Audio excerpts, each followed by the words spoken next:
Сегодня мы очень часто и хорошо, тепло вспоминаем Анатолия Анатольевича Добрянского.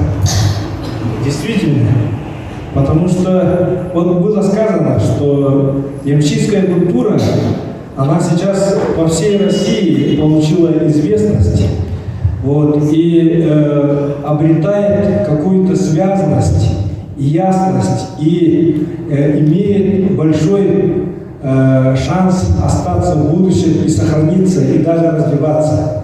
Потому что, как мы все знаем, только два культурных творения народов России попали в список шедевров нематериального наследия ЮНЕСКО. Это наш якутский эпос «Улан-Хо» и протяжные песни семейских. И Ирина Егоровна с Анатолием Анатольевичем побывали в гостях у семейских в Бурятии.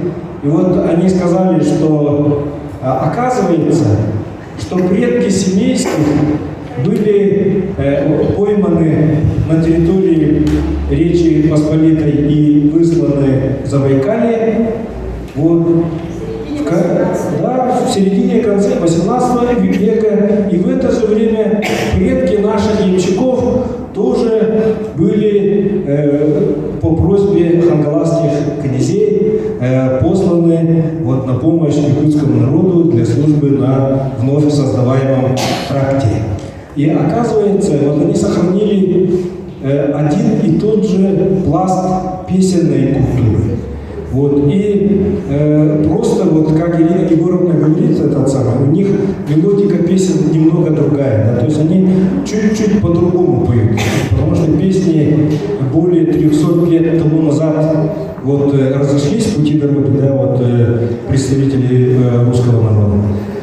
И действительно, то, что сделал Анатолий Анатольевич для создания общества потомки государевых ямщиков, это на самом деле огромный вклад в развитие общей нашей культуры республики.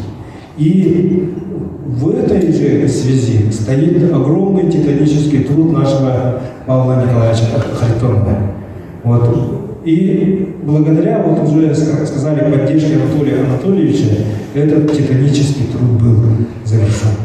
Поэтому, что касается нас, хангаласцев, тут действительно есть такой вопрос, что мы, я как мать из 5-го Манчжигарского наследия, скажу, я с детства знал, видел ямщикскую культуру воочию, видел тех голубоглазых стариков и старух, которые не знали русского языка, которые очень хорошо говорили на родном якутском языке. И сейчас, если обратите внимание, среди жителей не только Хангаласского улуса, но и города Якутска, и многих городов и поселков Якутии, многие русскоязычные, русские люди, они являются на самом деле потомками государевых ямщиков. И все-таки я думаю, что наша родина, общая родина Якутия, она все-таки только выдерживает сильных духом людей, и потомки государевых ямщиков, они составляют огромный пласт среди русского наследия. И потому что случайных людей почти не осталось, кто мог выехать, тот уехал. Остались только те, кто привязан к родине, который уже столетиями живет здесь.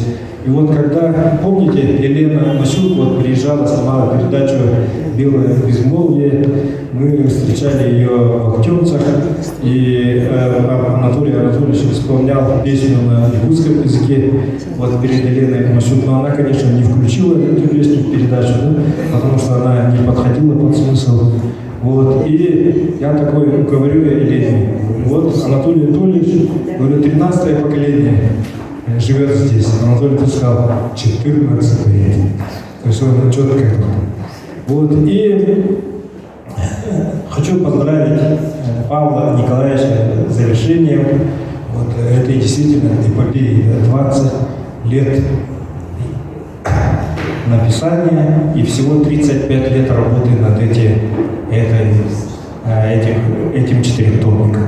Вот, и очень хорошо, что вот наши земляки, особенно Афанасий Семенович, да, очень вот изначально помогает Павлу Николаевичу. Вот Афанасий Семенович внес большой тоже вклад. Вот они вместе с Василием Фарскаловым делали пьесу о ямщиках вот, Хангаласского улуса.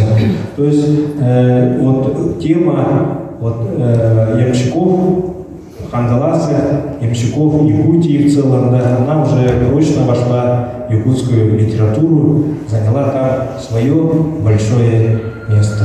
Поэтому еще дальнейших творческих успехов Павла Николаевича, долголетия, вот, здоровья. Вот. И хотелось бы отметить, что в завершении, да, что наш первый президент Михаил Ильич Николаев, когда он приезжает в Покровск, он всегда находит время и тепло, так дружески общается с Павлом Николаевичем Харитоновым. То есть вот он с ним, я чувствую, вот когда я вижу их общение, он общается с ним на равных. А он человек действительно планетарного масштаба, и разговаривать с Михаилом Ефимовичем, нашим первым президентом, на равных, что вот Михаил Ефимович это как-то в разговоре давал понять собеседнику, да, это действительно, ну, мягко говоря, непросто. Это могу со всей определенностью сказать, потому что получаю много воспитательной работы со стороны Михаила Ефимовича, потому что соответствовать его стилю работы, его вот дотошности, его четкости в изложении и так далее, это действительно очень сложно. Ну и, естественно, надо иметь очень глубокие какие-то собственные мысли, которые бы были на одной волне с Михаилом Ефимовичем. Вот Павел Николаевич действительно является одним из немногих, которые могут общаться с Михаилом Ефимовичем на одной волне. Да, и еще раз успехов.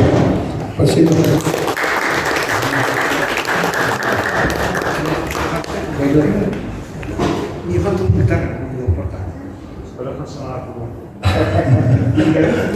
Николай Андреевич говорит, не обязательно фотография брать, я свой блог размещу.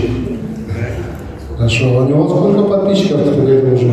Там чуть ли не миллион. Нет, ну, я на самом деле микроблогер, у меня в YouTube 7800 подписчиков, в этом в Одноклассниках 3700, ВКонтакте свыше 6000. Ну и так у меня еще свой блог, который я постоянно стараюсь ежедневно публиковать посты, и в первые сутки читают около 1500 читателей, но максимальный 125 тысяч просмотров блога. Значит, первые сутки по презентации книги Павла Николаевича 1500 человек узнают. Да, со слов Николая Андреевича. Спасибо.